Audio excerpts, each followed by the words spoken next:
Good evening, good morning, good day, wherever you are in the world, and thank you once again for joining yet another Home in Italy live stream. It's Thursday night again, folks. These weeks just keep flying on in, don't they? It's just absolutely unbelievable. But there you go. It's always a pleasure to be here. If it's the first time that you've seen these streams, then where have you been, first of all, and welcome, second of all. We like to do these every week, wherever possible, where we talk about the legal aspects of buying properties here in Italy. And then we have a bit of fun with Meet the Home Buyers, where we speak to people that have already done it. We have a bit of a laugh, don't we? Let us know, everybody. Write in the chat box. Tell everybody what it's like. Those people that have not been here before. Hopefully, you're going to enjoy this one. Tonight, we are being a little bit serious.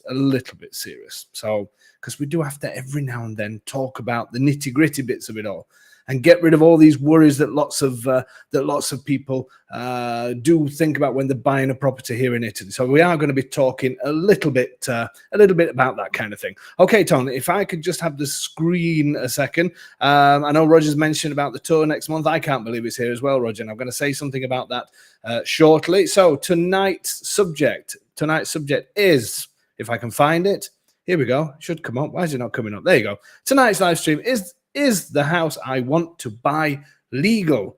So it may seem a strange one, but so many people do worry about this kind of thing. You hear all the stories on social media about, oh, in Italy, I did this, I heard this, and I found this out, and somebody told me this, and somebody told me that. I'm going to show you how it works tonight, just to put your minds at rest, and how dealing with the right people just makes it as simple and as transparent and as, what's the word I'm looking for? Can't remember, but like the rest of the world. Because it really is a great system. So that's tonight's live stream. I can't get my words out tonight. What's wrong with it? Is the house I want to buy legal? I'm going to go through the documents that we collect and get looked at before you do the signing. So it's slightly different to the other one that I did about a month ago of a similar title. Then on the 21st, so next Thursday night, why Abruzzo? We'd like to do these every now and then. People may know that I'm based in Abruzzo, and I do like to give a big thumbs up to this amazing area. So I'll be doing that again on the 21st. A little bit of a difference. We're going to be talking about where to invest and where to live. Obviously, all my opinion. I'm going to give you reasons why. And that's always usually a popular one. That's the 21st. That's next Thursday at the same time. Then on the 28th, we've got Meet the Home Buyers. Always a great one, always a popular one. And I'm really hoping that we're going to get our friend Pete Rondo, who's probably going to be on here tonight. I'm still yet to call him. I did say I would call him last week, so I will be calling him to see if he's going to join in and tell us about the amazing place where he's bought a property as well. So there you go, Tony. I'll let you have the floor for it. Tony, by the way, is our producing, just in case anybody is wondering who I'm talking to. I know there's nobody here, but he's in internet land. He's waving at the moment on a little screen at the bottom, and he's still waving. Why are you still waving, Tony? It's only me that can see you. Anyway, Andy's drinking red wine as well, he likes to show me, because this person here has got to lose some weight, so my drinking days are numbered. I'm numbered to 1 day per week. I can see Tony's got a huge grin on his face. Usually, these kind of things last round about anywhere between 9 to 10 days. So we'll see. I'm determined this time. In fact, I'm going to do, I may even do a way along every Thursday as well, just to, and people can join me. Let me know if you want to do. Shall we have a worldwide, Tony's putting the thumbs down. We can have a worldwide way along. What that's got to do with buying a house in Italy, I've absolutely no idea. And buying a house in Italy, which I did, is probably what's caused most of this. But there you go. What am I talking about tonight? So that's Tony doing the sound effects again. So if you do hear some of that, then obviously it's not coming from me. Anyway, a few more notices to tell you. The tours. A home in Italy on the road. You hear me talking about this every week, and those of you that haven't, these are tours that we do every couple of months, or aiming to do every couple of months. We have 2 of them happening in October. So anybody that is due on the October tours, I'm now talking to you. Well, I'm talking to everybody, but I'm also talking to you guys. Next Wednesday, I will be emailing everybody, but next Wednesday, evening, round about this time. We're going to be having some sort of online meeting, possibly through Zoom or something like that, so I can explain what's going off. If you can't make it, don't worry. I'm also going to do a video similar to this, and I will send you a copy of that video so you know exactly what's going to happen. And obviously, you can get back in touch if you need anything. So anybody that's booked onto the October tours, I will be sending you an email.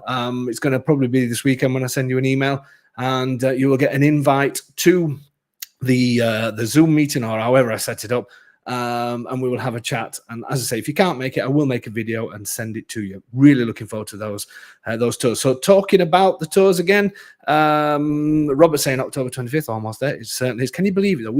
What's happened to this year? It's going too fast. Everything's going too fast. Anyway, Home and Italy on the road for 2024. These are the Can I start again? I've had a long day today, seen some fantastic properties. Home in Italy on the road 2024 is January the 25th to 26th, March 21st, 22nd, May 23rd, 24th. We do meet up the day before. For information, go to our website, which is, Tony, put it on the, get ready. See how quick Tony is to press the button to show what the website is. It's still not there. It's still not there. Counting, are we counting how many seconds? He is quick tonight, isn't he? What?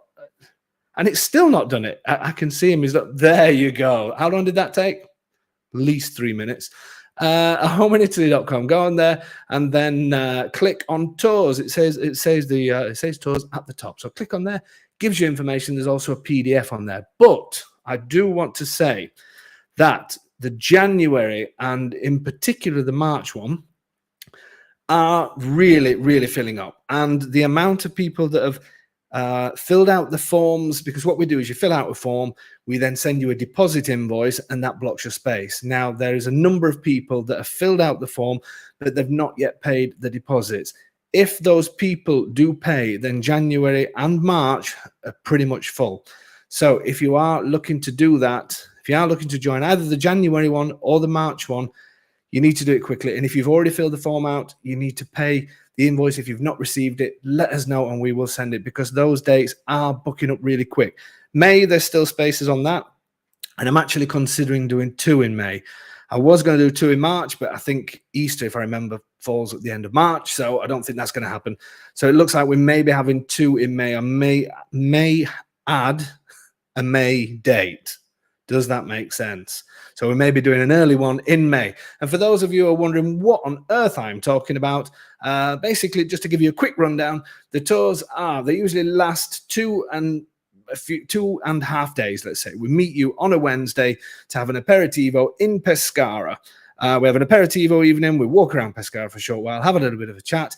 Then on the Thursday and the Friday, we take you out on our beautiful bus. I sound like somebody, don't I, then? I should. Anyway, on our bus, it's just a normal bus. It's not a beautiful bus. It's a bus. We take you on that. We go and visit some fantastic places. We do quite a lot around the Sulmona area, which everybody knows I love. We also, as well as showing you towns, we show you different types of properties to suit all budgets. You get to know the area. We're there. There's myself. There's my wife. There's, unfortunately, we have to drag Tony along. Then there's also Domenico, who I work with in the, I'm not going to tell you what he's doing in the little screen down here.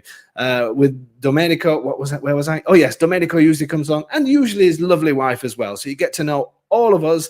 Get to see some fantastic properties, get to see some amazing, amazing towns, villages, all the rest of it. And we have lunch together. That's all included. Then we take you back to Pescara, and then you're free to do whatever you want to do. And that is, it costs €295. That does not include the flights over or your transport to Pescara. But once you're in Pescara, and it doesn't include your accommodation, obviously, either, but we collect you, take you out for the day, feed you, and take you back. So it's a brilliant way to get to know the area and also to meet others that are like-minded. So you don't have to worry about car hire or anything like that. We pick up in Pescara. It's dead easy to get there. So you have a few days with us. And yeah, in the end, it works out round about the same if you want to do it again. But you don't have our expertise. How about that? That's 10 minutes it's taken me to say all of that. Last thing I'm going to say before we get onto tonight's subject, because it is an important one, is 2 things, maybe 3. Emails. We've just come back off holiday. I am plowing through the emails. I do apologize. I will be back to everybody. I know some people have said, I think people sometimes look at my out of office and think that I'm joking because people have said they've been emailing since August, but I have been closed. We have been on holiday. So we are getting back to everybody as quickly as we can. So this was our first week back. We've had mad week as per usual, thanks to the support that you guys give. We have signings tomorrow. I am here in the office all day Saturday to finish all emails off.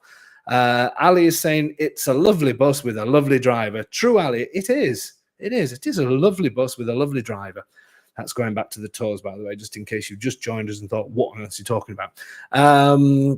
I've completely lost my train of thought. Oh, yes, emails. So by Saturday, I will have caught up with all emails.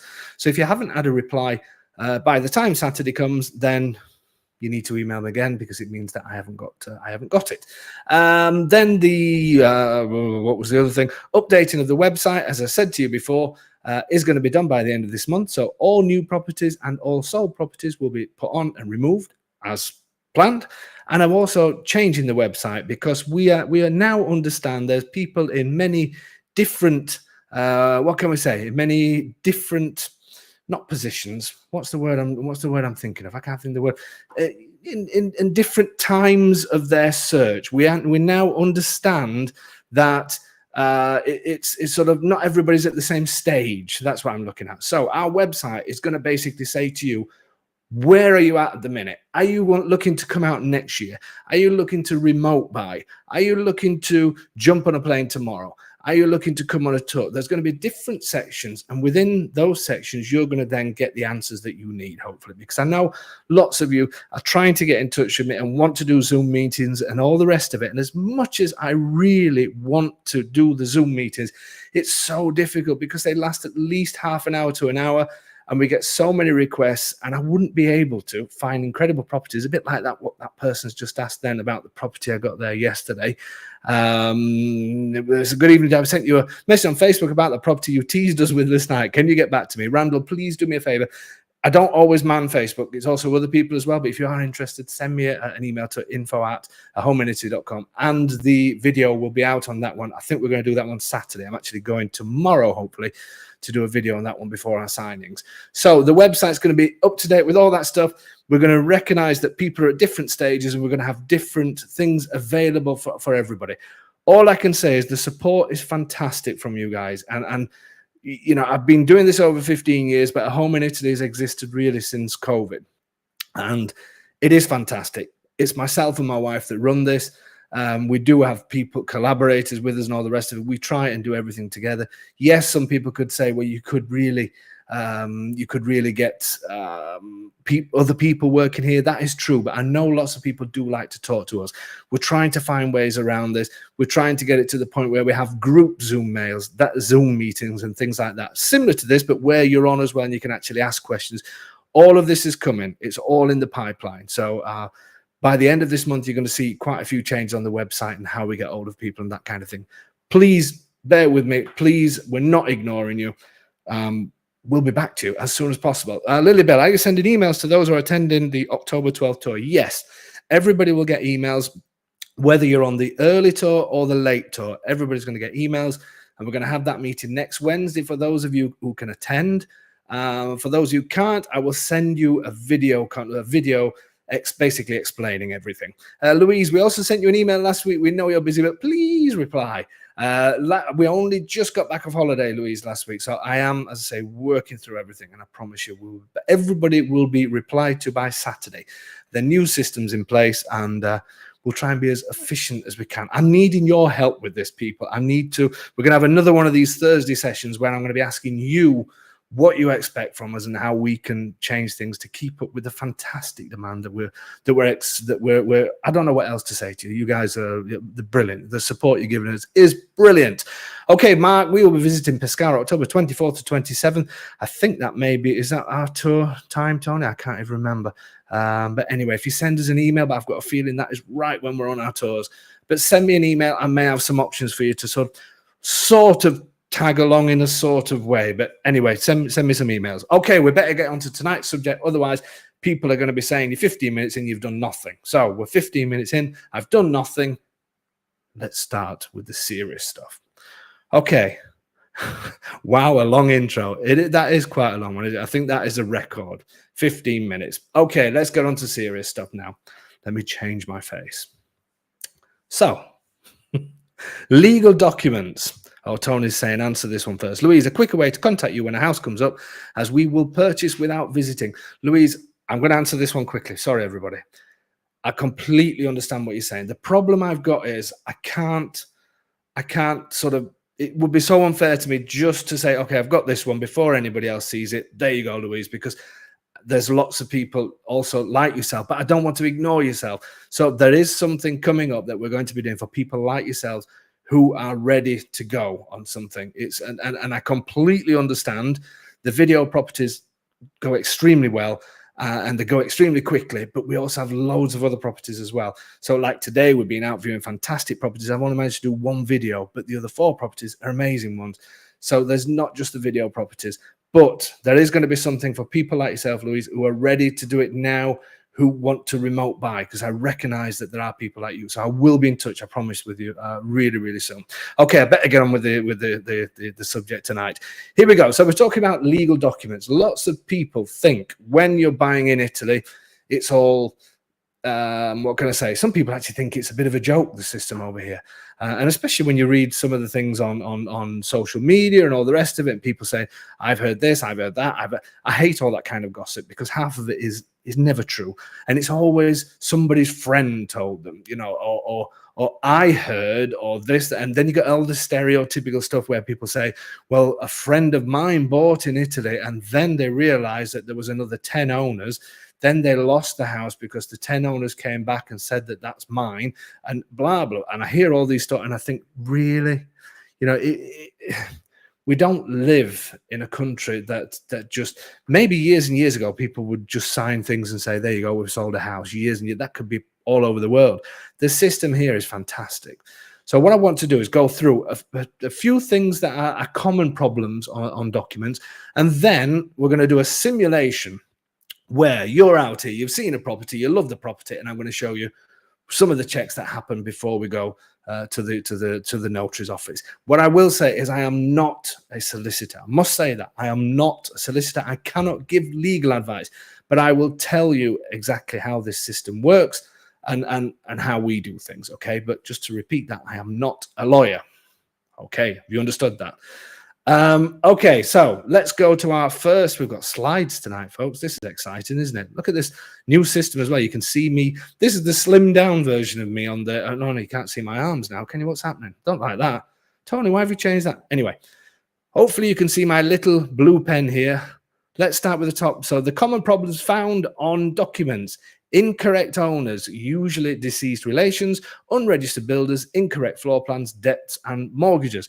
So when I say incorrect owners, now, straight away, somebody may say, well, I really loved a house and then found out that it didn't even belong to the people that showed me the house, all the rest of it, and blah, blah, blah, blah, blah. This can happen in the sense of, my mouse is running out of batteries. Anyway, in the sense of, it could be that, let's say, a property that you see, growing pains, hang in there, I'm doing, thank you. It could be that when you see a property, somebody shows you a property, and then they say, when they collect the documents, they say, well, it's somebody else, it's still in my grandfather's name, it's still in my father's name, or something like that. That is a normal thing. It shouldn't happen. What should happen is, let's say my grandfather passes away and leaves my father a property who wants to sell it. Okay, what should happen is the moment grandfather passes away, you usually have, I think it's about a year to actually sort everything out to then put the property in your name. Okay, unless you say, I don't want anything to do with it, pass it on to brothers or whoever else. But let's keep it simple. So you've got that year's time to take grandfather off the documents. He's passed away. It's now my property. The thing is, the vast majority of people don't do that. Why don't they do that? Because if you leave it in somebody else's name, you sort of haven't got your tax responsibilities. You have, but you sort of haven't. You just keep it.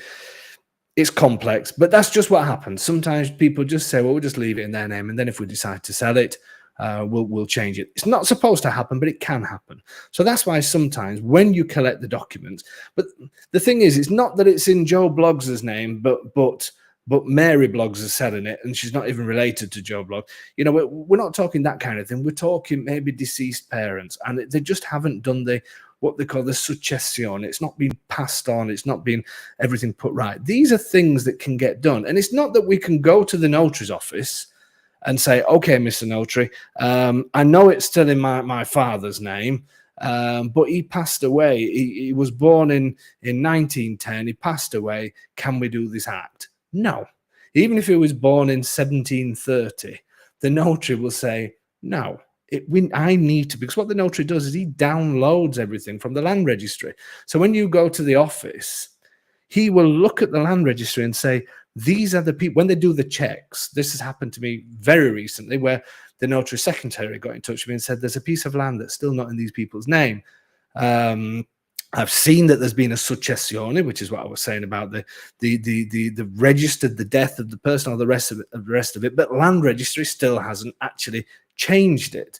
So even if we bring proof in that it's going through, the notary needs to say to you that I have downloaded these documents from the official land registry, and this is what it shows. Doesn't matter what anybody else says. It doesn't matter if you say, you know, oh, my brother's not here today, but he agrees with it. You know, here he is on the telephone. You know, the brother needs to be there. If he's on the documents, he needs to be there. So it's not done in this way that people just think, oh, well, whatever. When was he born? 1830. Well, obviously he's dead. Okay, we'll just no. It doesn't work like that. It's got to be that the people in front of you. So that's a simple thing. So the incorrect owners, that's what I mean. If all of a sudden there is somebody on there that, I don't know, that should never have been on there in the first place, and the property's not even, I mean, that's not going to happen. But occasionally you could say, who's this person? And somebody said, I don't know. Let's look back into the history of it. Let's see where this person suddenly came to be part of it. There are different things like that. But again, it's not that you can go to the notary's office and just say, well, we don't know who this is, so can you just cancel him off? It doesn't work like that. That would be like, you know, you sort of buying your neighbor's house and just saying, oh, no, the neighbor said I can sell it. It's as silly as that. Or the neighbor said I could sell it. You know, we had a few drinks Saturday night and he said I could have his house, so I'm here to sign for it. So can I sell it to these people? Have you heard how ridiculous that sounds? And people actually believe that, yes, in Italy that will happen. No, in Italy that doesn't happen. And that's why I sit here every Thursday telling you these things. So you think, well, actually, maybe I am, you know, I'm maybe listening to the armchair experts rather than people who have experience in things like this. So that's one of the common problems, and it is a common problem. Unregistered buildings. What do I mean by unregistered buildings? It could be that, what can we say? Some properties, originally, lots of time, especially in the countryside, properties were probably just all on the ground floor. And it may have been, I don't know, stables and things like that. As time has gone past, what's happened is they've decided to build on top of these stables, and they've decided to build a house. This may have been done 80 years ago, 60, whenever. Before 1967, people could build houses without planning permission. That's why there's always something within the contract where the owners will declare that the property was built before 1967, because then you don't need any permission. After that, everything needs to have been registered with the council. So any restorations done and all that kind of thing needs to be registered. So let's say 80 years ago, so before 1967, they decided to build this property, and they've done that.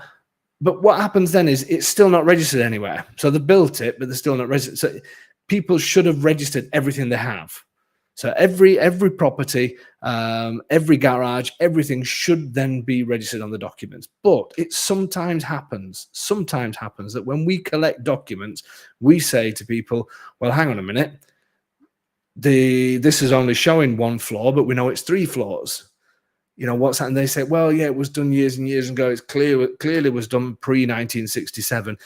Yes, but it all needs registering. These things, you need a geometer to put things right.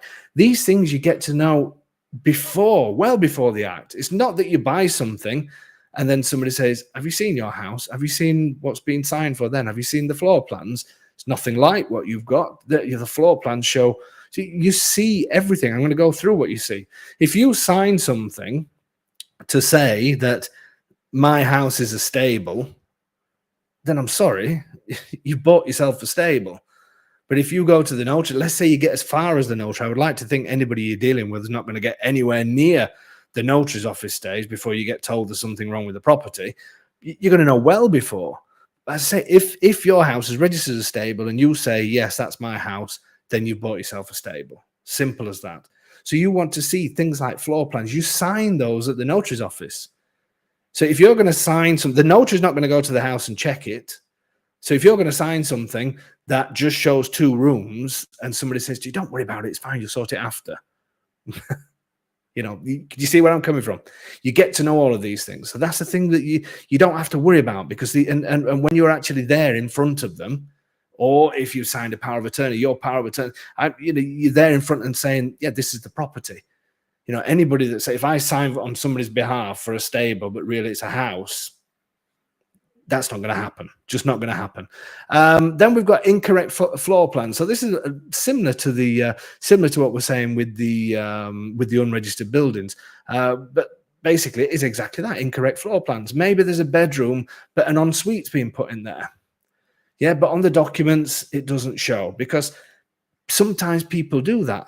They may have had the permission to do it, so that all the permissions may be in place, but they've just not done the final part to actually add it to the floor plans. Why is that? Because it costs a little bit extra. Lots of people do it. Lots of people do it. But you're going to see it. You're going to actually, it's going to be there in black and white in front of you. So, if you accept it, again, if you look at these floor plans and the notary says to you, I've taken this from the original land registry, this is what you're buying, is that correct? If you sign it, then that means that you've got to pay later. It means you're basically saying that bathroom is not there. And when you want to do a bathroom, or even if you decide, I don't know, let's say you decide to do other works and you say, I'll just add it to that. Yes, you can, but you shouldn't do, because first of all, you've lied in front of the notary, because the notary is saying to you, is your property like that? You're saying yes. But secondly, it's all extra money for you. It's all something for you to have to pay to a geometer to put things right. So people that come out here and they think, okay, well, I'm a bit of a builder, I can do this, I can make this garage into 2 bedrooms and blah blah blah and all the rest of it. Then when it comes to sell, you say, well, look at this, my house is better than that one. Look, I've got two bedrooms here and done this and done that. But it's all without permissions, and it's all, it's not on the floor plans. These things all come out in the wash, as we say. So I just want you to understand that it's a secure system. But there are some things that sometimes, once documents are collected, it's happening less recently, but it still happens a lot, where things need to be changed on documents. I'm doing one that we're helping one with my geometer. This is where my geometer comes into play. And I always get him involved, because he's the one that looks all the documents and said, okay, I will say to him, I've looked at the floor plans, and to me, it's all right, but this is missing. But we're doing one recently where my geometer said, you actually own an extra room that's actually a corridor to somebody else's property. It's a huge palazzo that's been split up into different apartments, and it's 2 brothers that's done it, 2 or 3 brothers that's done it. And one of the brothers said, yeah, you can have this room because that'll make a better corridor for you. They've done that between themselves, but they haven't actually done it on the land registry. So one person that's going to buy one apartment is also buying the corridor of the next door apartment. Now, I can hear some of you saying, oh my God, look at that. This is why we need to do this and this. No, but we see that. It's not that you find out later. You don't suddenly say, oh, I'm really sorry, I actually own half of your house. These things you find out. Then the geometer will say, well, this is the situation. We need to do X, Y, Z. Same with your agents. They will have a look at what happens at the situation at that time. But by the time you go to the notary, everything should be changed. So it may be the floor plans are wrong now. Everything gets changed in the land registry, and then when you go to the notary's office, it's all there. It's all in front of you and all correct. Sorry, Tony, was that a question you put up there? Because I missed that one. If you want to put it up. I had a great look at some houses. Domenico last week, thanks so much. Looking forward to getting the sale going now. Anita, yes, I've seen you sent me a message on WhatsApp, Anita, so I will get back to you tomorrow. And hopefully, yes. Great choice, by the way. Okay, debts and mortgages. Debts and mortgages is sorry, Tony's putting tour ones up again. Gary's saying, we'd love to join the January, but it's saying hotel has no space. Can I just book a nearby hotel and join? Definitely. The hotel that we say is only just a recommendation, but I do think it's because we're booking too far in advance for January. But yes, Gary, you don't have to use that hotel at all. There's lots of choices. Just try and stay in the centre, close to the G Hotel, because that's where we collect from. It's where the railway station is, basically. Okay, so debts and mortgages is the last one that I've written on here. Can be a little bit more complicated, but I'm actually going to show you an example tonight where there was a huge debt on a property.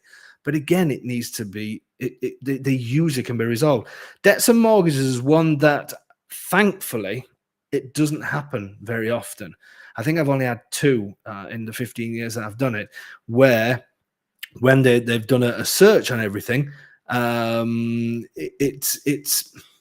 it basically shows that there is a debt on the property. But again, you get to know this. You don't get, it's not something that just comes afterwards. You know, you bought a house and then somebody knocks on your door and says, oh, by the way, you owe us 50 grand because there was a 50 grand debt on that. Obviously not. The notary is the one live on the day who, it doesn't mean that you can't buy it, but live on the day, the notary will say, look, I need to tell you that there's a debt on this property. If you're prepared to take that debt on, that you can buy it with no problem at all. The notary's job is to advise you of everything with that property. There's certain things he won't be able to do. There's certain things, like, for instance, if he's not going to turn around to you and say, okay, this property is only going to be signed by 2 brothers, but there's actually 3, so there may be a chance the third one comes back and takes the property off you. And they're not going to do that at all. That's not the kind of thing, because they all have to be there. But when it's debts and that kind of thing, you know, they're just saying to you, there is a debt on this property. Do you understand that? You can take the debt on, and this is how much the debt is, and so on and so on. So it doesn't happen very often. Sometimes with mortgages, I have known in the past with mortgages that the last payment, I think this happens in many countries as well. Sorry, I disappeared then. The last payment of a mortgage is usually a little bit more than all the other payments, and that's usually to cover admin and all that kind of stuff. So sometimes what can happen is at the end of the mortgage, people are then supposed to register that it's been paid off and all the rest of it. For their own reasons, some people don't register it. So it can all of a sudden come back and say, the notary does the checks right at the very end. They will do a preliminary check and then a check live on the day, because we could do a check today and it'd be clear. But then in 3 months' time, when you sign, it could be they've taken a debt on against the house. They've taken a mortgage on against the house. So it's always checked live on the day. That's why notary acts are done Monday to Friday, so they can see anything that's going to be registered. But sometimes what can happen is if there's a mortgage still on the property, the owners may say, no, I've paid that off. And then the notary will say, well, have you registered? Have you done X, Y, Z? No, I haven't done that. Okay, well, go away, do that, and then we'll do the signing. The notary needs to see, when he downloads all the documents and downloads all the documents regarding debts, because they're all separate documents. There's one for who the owners are and the rest of it. There's one for the floor plans. There's one for debts and that kind of thing. They're all different things that the notary does live on the day. He'll do it that morning to make sure that everything is correct. So again, these little things can come up, but it doesn't just say, okay, I've seen that you've paid it, let's go ahead. No, go away, do this, do that, do the other, and then it will come back showing on my screen on the land register that that is paid. And half of the time, most of these problems can be resolved. My geometer, who is fantastic, Emilio, that lots of you have seen before on videos and that kind of thing, he will say to me, Dave, this is the problem. These are the problems on the documents. I'm going to need roughly this amount of time to sort that out. And then he gets on with it and does it. So the vast majority of problems can be sorted out reasonably quick. I'm doing 1 or possibly 2 acts this year that are taking longer. There's a bit of a story behind one of them. I don't know if they're watching tonight. They'll know who they are. We're almost at the end. I sent them a message the other day, say we're on the home run. This one has been probably going on. We're coming up towards 6 months with this particular problem that we are we're getting there now. So the vast majority can be resolved. The worst one I had took 2 years, but that's one in all the years I've been doing it. So, but yeah, most of these problems can be done. So now you've seen some of the common problems, if you like. Obviously, I can't go through absolutely everything. What I want to do now is do a little bit of a simulation with you. So let's pretend that you've come to Italy, you fall in love with this property. You see this property, and you think, you know what, this is the one I want. There's the house. You can see here to the right hand side. Hopefully, you can see. I probably should have used a different color pen. Can I change my color pen? No, I can either choose green. Let's have. I don't like black. I'm sticking to blue. Anyway, you can see the garage on the right hand side. So you've fallen in love with this property, and then let's have a little look. It has these outbuildings as well, so you can see that there's one here to the right, another one here, another one here. So you're looking around the property. Everything seems fine. You've seen the land. You know the land that you want to buy, and you say, okay, I found this property, absolutely love it. You've done your negotiations, everything's been sorted out. You want to buy this property. You say, Dave, get me through this. Let's get it over the finishing line. Okay, so the first thing we do, contact the geometer and say, let's start looking at the documents. These are the kind of things then that we start collecting. Here's another garage. This is a true case of a property. So you start. I've done a Google map image, so you can see the property here, yeah, and you can see a garage here. This orange line is the rough boundary of the garden and the land. Okay, so while you're there, it's not that they have fences around them. Sometimes, most of the time, they don't have fences around them, but you've got a rough idea of what you're looking at.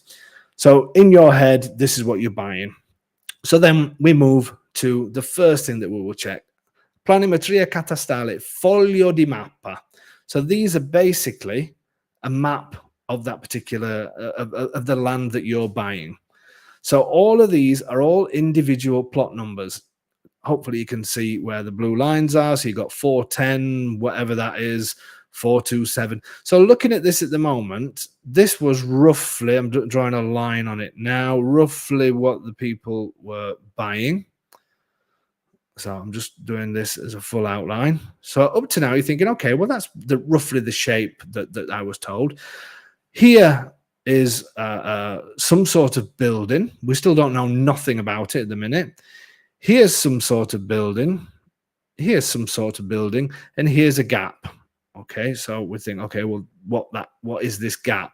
This gap is usually because there's maybe a number of buildings close together that you just can't put on this kind of map. You need a more detailed map of that. So you need a zoomed in version of that. But we start to get together all the plot numbers and everything else. So we're thinking, okay, up to now it's looking good. I know there's a garage here. Let me go to the next slide that shows this. So this garage here is basically this one here. Sorry for the slow arrow work. The house that you can see on the left is this. So it's basically this here. There's a group of properties here. So we need a zoomed in version of this to confirm what they are. There's another property here, and that is this garage here. So everything up to now is looking pretty hunky-dory. Now, as you can see here on Google Earth, the road passes here. You may say, well, on this map, the road, yes, it's a similar shape, but it seems to actually, in reality, pass closer to this. This could be because the map is, the vast majority of them are fairly old. So these maps where they show roads, it was maybe only a dirt track before, whereas now it's obviously been widened and all the rest of it. So that kind of thing you don't really have to worry about, because there's the maps, but there's also the reality of it all. So what it's like when you're actually there, you can clearly see where the road is. So we know up to now everything seems fine, and we've got all these different plot numbers. What we do then is, with those plot numbers, we then collect documents like this. It's what we call a visura catastale. We usually call it.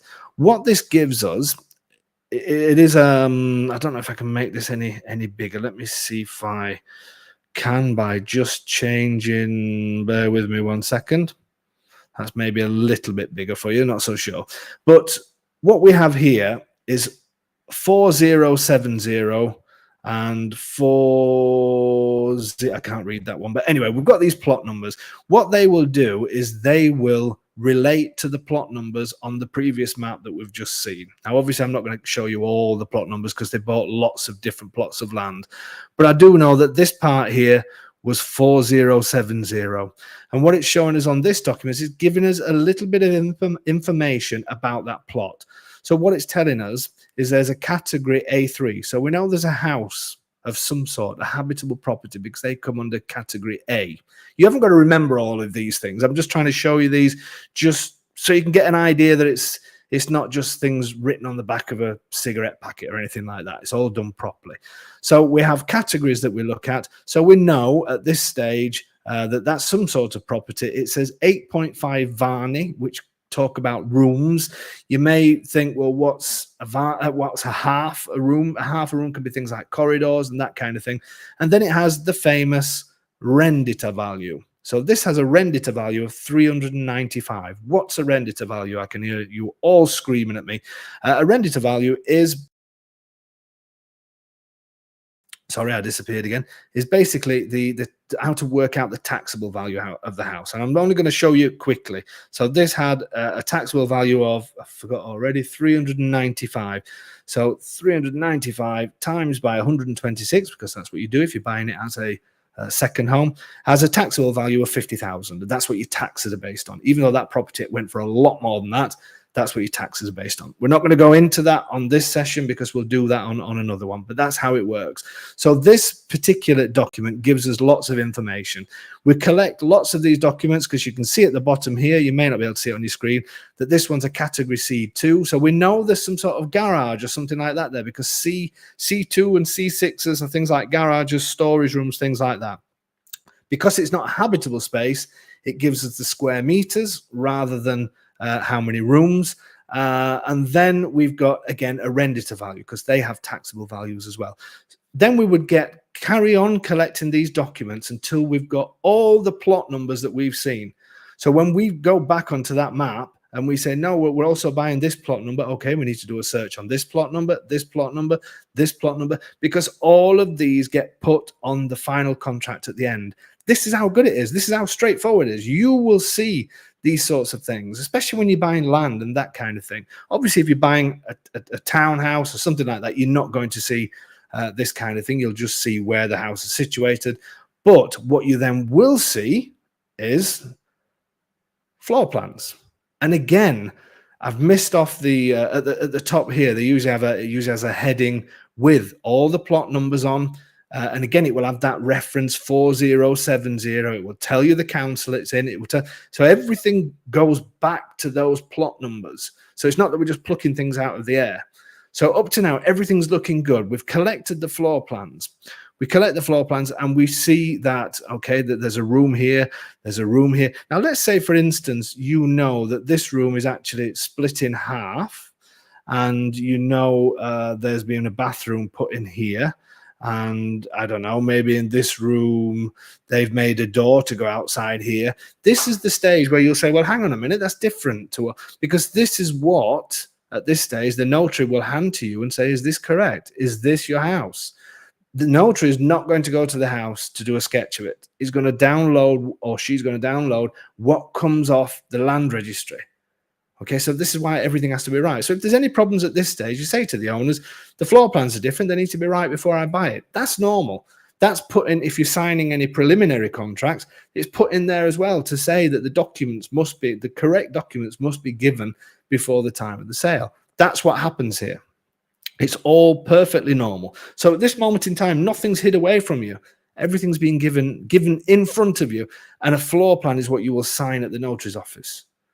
So it's not that it can be hidden away. It's not that they can say, okay, well, let's try and do it. The notary prints it off. The notary prints it off, hands it to you, and said, you know, basically says to you, sign this if it's correct. If it's incorrect, everything gets stopped, and the notary says, well, you know, we're not doing the act.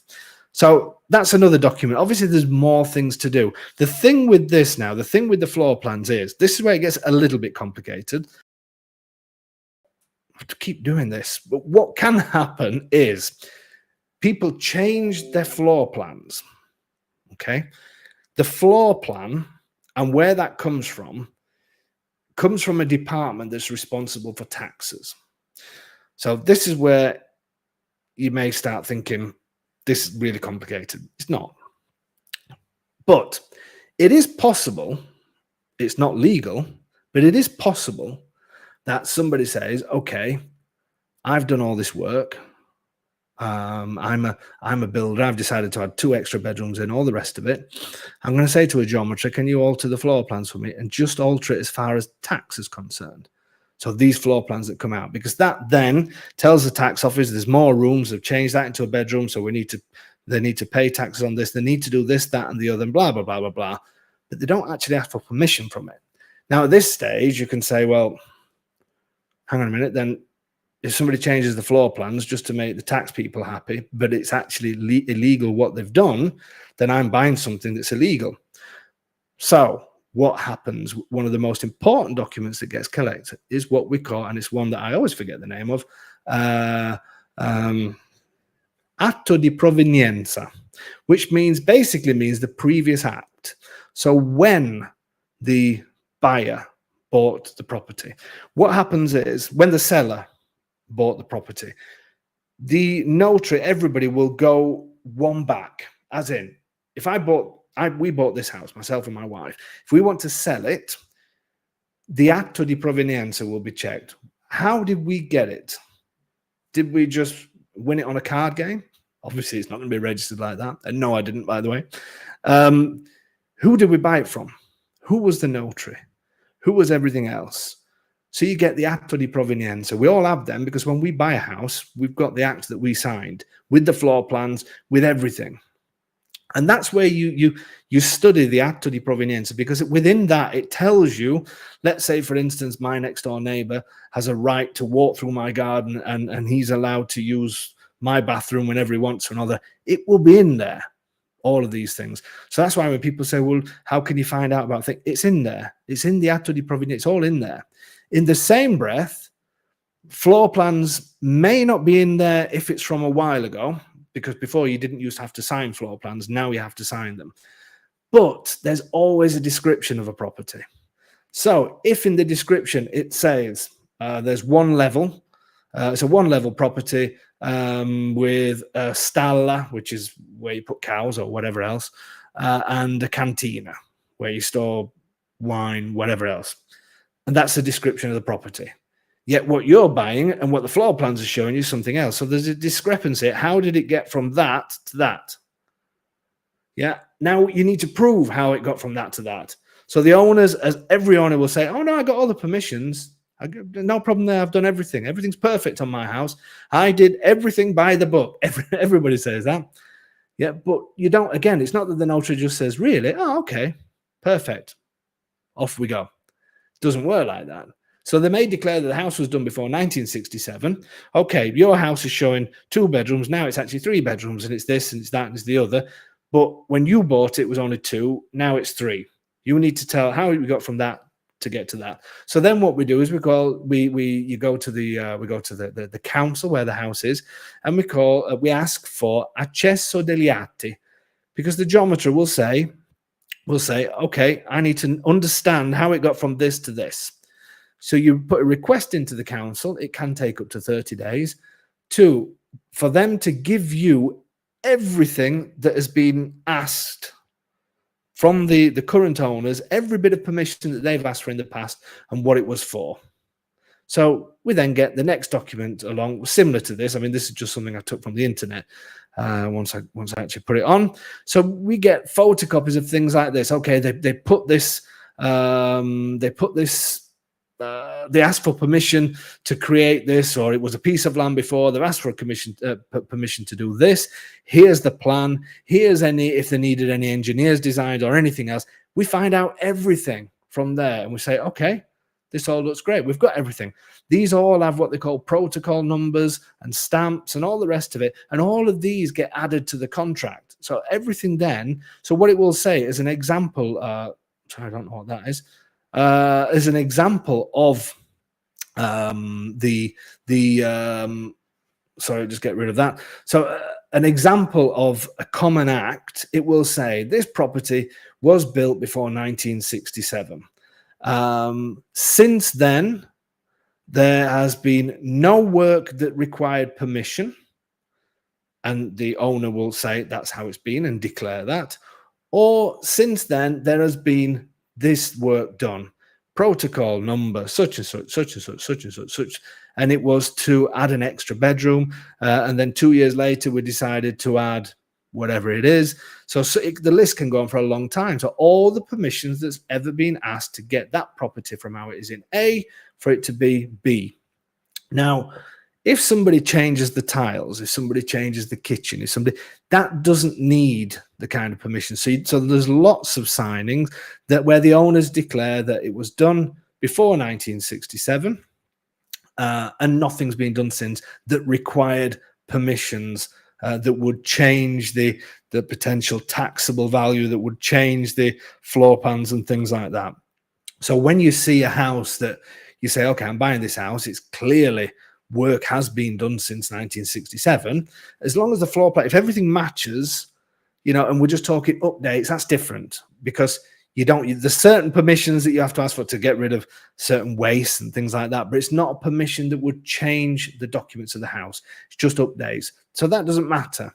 So you will either get, it was done before 1967 and nothing has been done since. It was done before 1967, and then since 1967, these things have been done. Or it was built after 1967, and here is all the planning permission for everything that's been done. These are the kind of things that all get looked at. So it's not that it's just, yeah, that'll do, that's okay, sign that. You can see how everything's put together, and this is normal work. So if somebody says to you, no, I've heard it's like this, I've heard it's like that, then you're dealing with the wrong people. It's as simple as that. Just stay away, because that is not how it works. I would be embarrassed to go to the notary's office and turn up there with half the owners and turn up with documents that don't make any sense. They would just throw you out of the office and probably not invite you back. So these systems they're there for a reason, and it's watertight. The notary has to make sure these contracts are perfect, ready for you to buy it.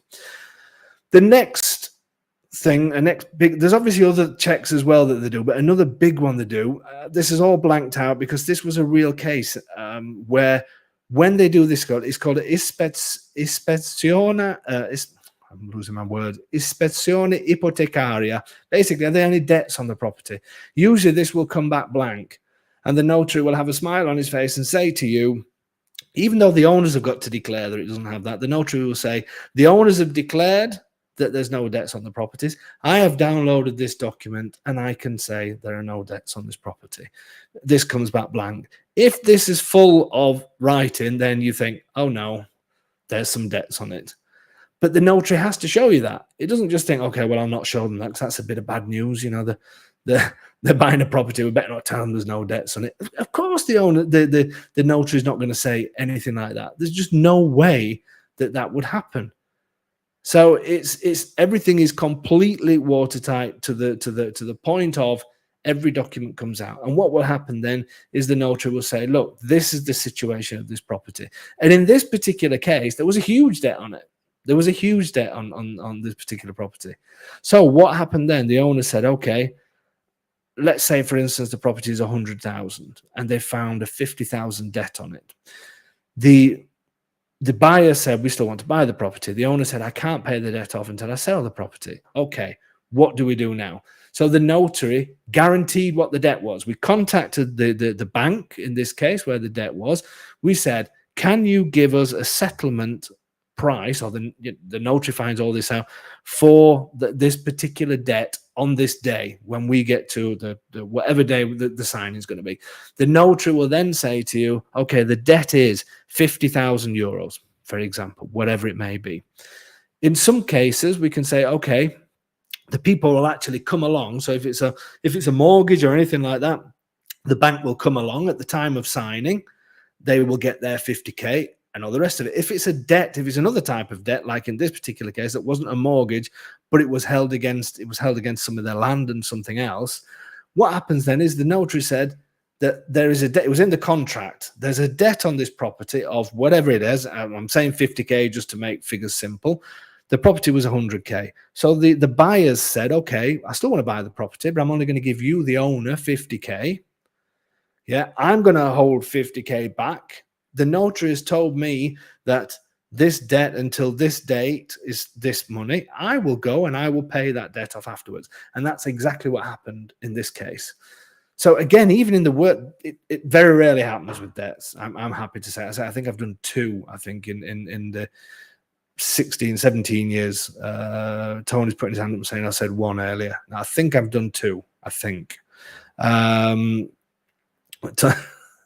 It's a good job you can't see his screen. But yeah, that's basically what happened. But again, it just shows that everything is laid in front of you. It's not Mickey Mouse stuff. You know, you're not coming to a country that, even though lots of people do like to, I believe it's a disservice that some people give to Italy and things that happen in Italy. And it is a disservice, because the system is fantastic. The stereotypical comments that people say, people should just mind their own business and stick with their armchair and just don't interfere with anybody.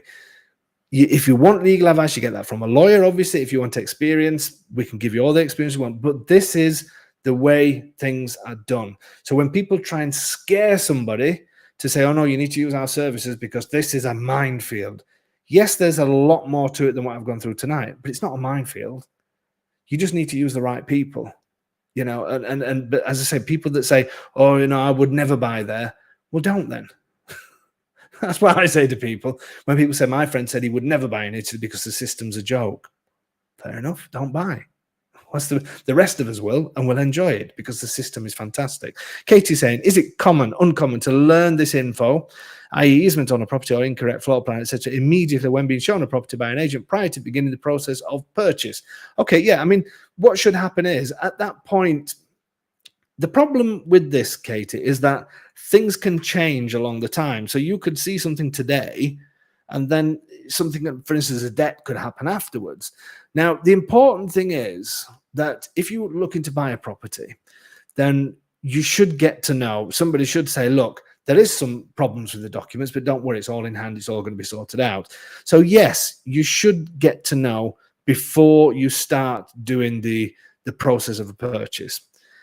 You should get to know either way. And sometimes what can happen is, if you buy from an estate agent, the estate agent will hold the check and say, we'll give it to the owners once the documents are done. But it's all in the contract that these things have to be done before the time of the signing. Now, I know you could say, well, I'm not happy about that, I want it done now. I understand all that, you know, but it's there, it's written in black and white, because the vast majority of places will have some sort of problem. I mean, it may not even be a problem either. It could be something that we're missing. For instance, everybody needs an energy certificate now when you sell a property. Now, when you go and see a property, that person won't have done the energy certificate at that point. They may have an old one that's still valid, but you can't suddenly say, well, I need that doing, I need that doing, I need everything. These are all things that get done in time. So once the owner knows they've sold, they'll say, okay, I'm going to sort out the problem with the successione, take it out my father's name, put it in there because I know I've got somebody that's going to buy it now. This happens a lot. I need to sort out the geometry to come and do this, to give me an energy certificate, because I need to have that before I go to the signing. They're all things that are done. It's a bit like anywhere else in the world, really, because when you start going down the process, you find these things out, but their solicitors, if you deal with solicitors, or whoever it is you deal with, say, hang on a minute, you can't sell until you've done this, and all the documents suddenly get shuffled together and put correctly, you know. And that's how it works. There are some problems. To give an example of a couple that I don't know if they're on tonight, they're usually on, that we are on the final straight. We actually found something out, I think it was the day before or something like that. And this was a problem that I've never seen before. And that came to light right at the very end, or it was the morning of the signing, I think. I was due to go to the notary that day, and they do the check. In fact, they do the check, and they said, Dave, we found this. So, and this thing couldn't have been seen before. It was something that the notary found by look. And these guys, I hope they are watching, because I explained to them, and they actually said to me, it's given us more faith in the system that these things are found, because they will be found. And it was something the notary said, I'm sorry, we can't do it. We need this sorting out, which is taking time to sort it. But that was one problem that only they could see. That was an in-depth thing, that part of their things that they look, that the notary could look into further than anybody else. So the important thing is it will be found out at the end. If you've made some sort of contract, then if it's your choice, and if you carry on with the purchase. But if you've agreed a time and that time's then gone, then you can actually say to the owners, we're not buying it now. I want double my money back. So these are all things that need to be resolved in the time scales. But some things you don't find out until the day, but you do find out. And one of those is debts. Because like I said, I could check today. It could be clear of debt. But who knows, in 2 weeks' time, that person could say, I want to buy a car, and I'm going to get a loan on the car, and I'm going to use my house as collateral. Obviously, I've done a check now. We're doing the signing in a month, and you've gone 2 weeks out. But that's why then the notary will do it live on the day. They're not going to do it every single day. Obviously not, because it does cost money, and that sort of thing. They're going to do it once, and then once right at the very end. So the important thing for you to know, the vast majority of problems, the vast majority of problems are small problems that can get resolved. The vast majority of documents have some sort of problem. That's the reality. But the vast majority can be resolved, and they can be resolved in a timely fashion. And all of the problems will come out at the end, all of them. So you can be secure in what you're doing. It's a great process, and it's the same anywhere else in the world, because you'll always, wherever you're buying, wherever you live in the world, your solicitor may come back 2 weeks down the line and say, we found this. It happens. I know it happens in the UK, and people say we've had to push the signing date back. This has happened. We've had to push the signing dates back. It happens all the time. I'm presuming it happens in wherever you're from. I know it does in the UK. I'm presuming it happens all over the world. Lots of times signings go ahead and there's no problems at all and everything goes. But occasionally you get the ones where you say, we need a bit more time to do this. We've looked into this, and then now we've opened this and suddenly realized that this is not right. That's not right. It happens. But as I said before, the important thing is that it gets resolved. And the system here is a fantastic one, and you should trust in it. But more than anything, choose the people that you're going to work with, because these kinds of things you need to be told about. And the only time you're going to risk anything is if you do things that in your mind doesn't sound right. So if you're sat at the side of me and I say to you, I'm going to do everything in Italian and I'm not going to give you any sort of translation. Let's do everything in Italian. Let's do this, that, straight away you'd think, well, hang on a minute, why?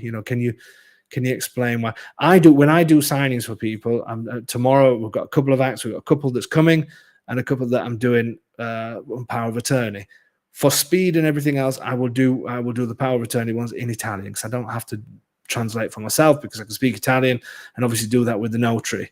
But you need to have the kind of relationship with people, especially if you're doing remote buying, especially if you're doing power of attorney, where you trust in what they're doing. You trust that they're doing the right job for you. There's a lot of trust involved when it comes to remote buying. But again, if somebody says to you, just sign this document because I know it only shows a stable and something else, but it's going to cost the owners a fortune to do this. Whereas if you do it afterwards, it's different because you're a new owner and you can do. No, that's not the kind of thing we want. If you hear things like that, if something doesn't quite sound right, it probably isn't. That's when you need to get some advice, because as I said to you before, it all comes out. So it's pointless trying to hide something, because it all comes out in the end. There you go. That's the serious one, isn't it? I can hear. In fact, look at, there's no questions, Tony. It's very, very, very few questions. Everybody, don't start putting any on now, because I know it's after time now. We can't keep the people from their daily routines. I know it's been a serious one tonight. It's important. The most important thing for me, we have fun on these, and I love these things, and we know. But it's important for me to sit here on a Thursday night to show off what we do, to show off people that bought from us and all the rest of it, for you guys to think, I want to use this guy, but also to explain that you're not buying into a Mickey Mouse system. You're not buying into a system that stereotypical comments are actually true. Some things are true, but not when it comes to serious sides, not when it comes to contracts and notaries and buying houses. It's very, we're talking important things here. It's not just brushed away. It's not just, oh, it'll be okay. Sun shines tomorrow and the wine's cheap. The sun does shine tomorrow. The wine is cheap, but that's as far as it goes. Things are done serious here. Okay, hope you enjoyed that one. Thank you for your patience with the long introduction. I'll try not to do that too often. I do like to have a little natter every now and then at the beginning. Next week, we're talking about our brood source, so we'll have a little bit more fun on that one. We may even get Tony out of his cage to give his 10 pence worth as well, as we like to say. He's just showing me that he's finished his wine. But yeah, we may bring him in for a few thoughts. And then we've got Meet the Home Buyers the week after. And don't forget, if you filled a form out for the tours for next year, but you haven't yet made the payment, we will have to cancel those invoices shortly because there are other people that want to book on there, and January and March is nearly finished. We're potentially going to be doing 2 in May, but I'll get back to you on that one. And here's the guy, Pete Rondo. He's going to be joining us soon in a couple of weeks as well. Okay, guys, thank you so much for your support. As usual, Michael saying set Tony free. I think we should have some T-shirts printed, shouldn't we? We're going to have his face behind bars. Set Tony free. Okay. Thanks, everybody. Thanks so much for your support. We'll see you again same time next week. And I will get back to everybody by Saturday, I promise. Speak to you soon.